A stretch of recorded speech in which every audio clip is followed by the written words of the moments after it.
questioning. I do have a couple of questions, and it relates to the specifics of the reporting mechanism, Commissioner. When a public office holder, does a public office holder have to declare either deferred stock options, stock units, or any future bonuses tied to any of the previous companies that they were affiliated with? Would that be part of their ethics disclosure? Yes, it is. Okay. So here's the question that I have, Commissioner, and it's along the lines of what Mr. Theriault was asking.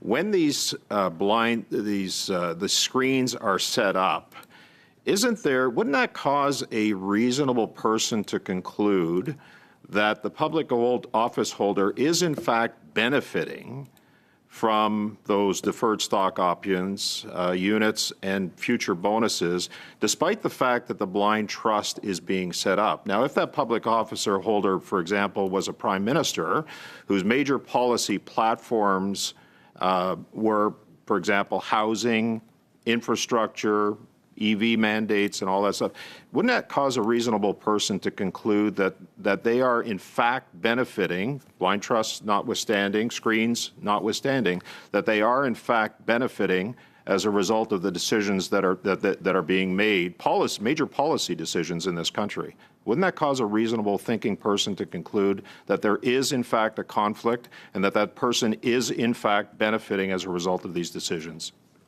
Well, you have just enunciated the major argument why people don't like the idea of apparent conflict of interest, because it is possible to view things that way or other way. You can also put it the other way around, saying he has earned those deferred benefits already. He's getting them in the future. He's getting them from one of the largest companies in the country. So how can you personally be, where is the conflict of interest? There is no way that the decision will have an impact on the deferred money that he's getting in the future. Now, that's why when you talk to a parent, conflict of interest, you have to take the balance of how people see it, and is it possible to give the apparent conflict of interest, or is it really just unfortunately, it looks like that, but effectively there is nothing that influences the personal interest of the person that's involved.